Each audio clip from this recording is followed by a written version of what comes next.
네, 민족의 대명절인 추석 다가오고 있습니다. 그런데 이렇게 추석이 좋기만 한 것이 아닙니다. 오히려 이혼 소장은 2배 이상 접수율이 올라가고 그리고 경찰 신고도 굉장히 더 많아진다라고 하죠.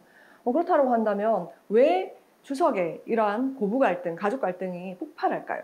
명절에 시댁에 가지 않는 것 과연 이혼 사유가 될까요? 어떻게 하면 이런 명절 증후군을 예방하고 벗어날 수 있을지 이 영상 끝까지 보시면 아실 수 있습니다.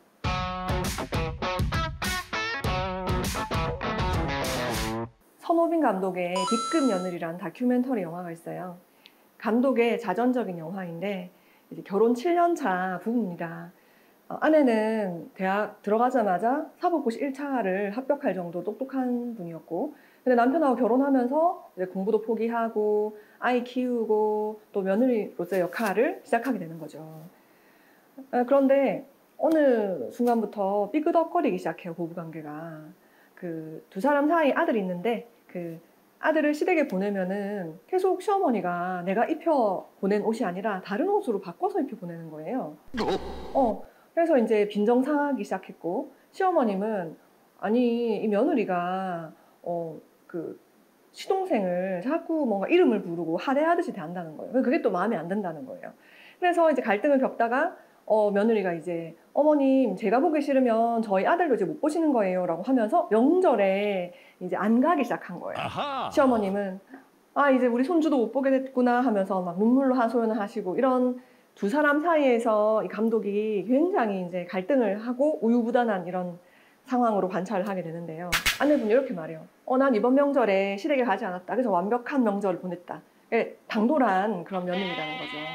아내분의 할아버지가 이제 돌아가셔가지고 장례식을 가야 되는데 이 남편분이 시댁 식구하고 잡은 저녁 식사 약속을 취소를 못 해가지고 그 눈치 보면서 이렇게 있느라고 아내분을 막 기다리게 하는 막 이런 내용들이 있거든요.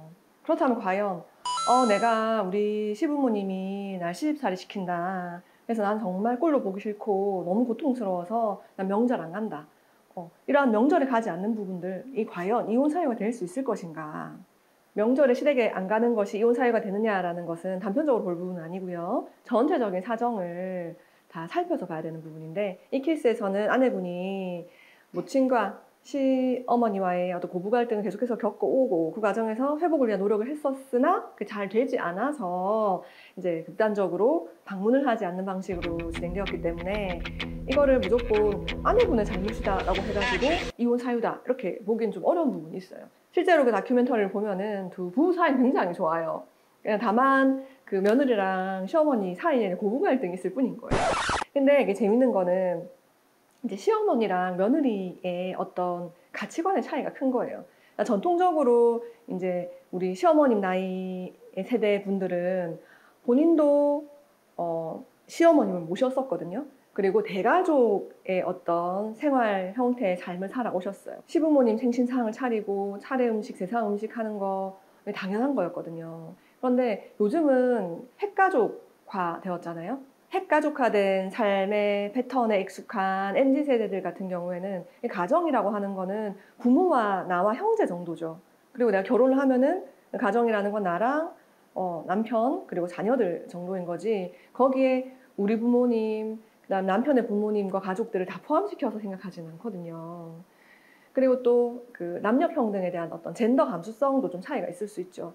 그래서 예전에는 정말 뭐 남존여비 뭐 그런 삶이었다면 지금은 사실은 자식을 키울 때 남자 여자 어떤 구별 없이 교육도 시키고 가르친단 말이죠. 근데 이제 그 시어머님 세대들에서는 그렇지 않은 경우들이 되게 많았잖아요. 거기서 오는 이제 고부 갈등 이런 차이들이 많거든요. 아하. 그런데다가 또 전통적으로 우리 또 시어머님들 같은 경우에는 본인 아들을 굉장히 소중하게 여기고 애착 감정이 좀 남달라요. 물론 뭐 딸도 소중하겠지만은 특히 아들에 대한 어떤 뭐 로망이랄까 기대감 이런 것도 굉장히 크단 말이죠. 그렇기 때문에 그거를 아들이 결혼하고 나서 이제 원 가정으로 또 독립되어 가지고 그 너의 가정을 이루었으니 그런 간섭과 개입을 이제 중단해야 하는데 그걸 하기가 쉽지 않은 거죠. 아들 또한 이제 나의 가족이 누구냐라고 물으면은 내 와이프와 자녀뿐만 아니라 그 엄마도 포함시키려고 하는 어떤 본능적인 그런 부분들이 있다는 거죠. 거기서 이러한 고부 갈등이 많이 파생되어 나온다. 실제로 저희 의뢰인 사연을 보면요. 정말 그 대가족이래요. 그게 종손이고 그래서 그 명절 때 손님이 엄청 많다는 거예요. 그래서 그분들을 위한 이제 음식을 하는데 막 전 굽는 데만 5시간씩 걸린대요.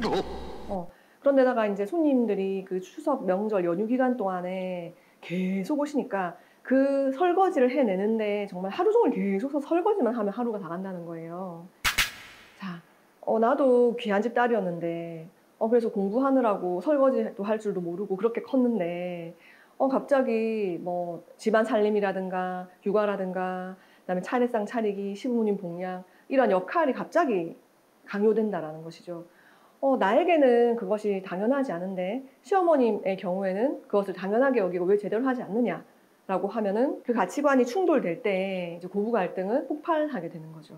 그런 저희 의뢰인분이 정말 빡쳤던 거는 긴 시간 본인은 그 가족들, 손님들 다 치르느라고 진짜 뼈 빠지게 고생했는데 정작 본인에게는 먹을 것도 안 남겨놓고 있었다는 거죠.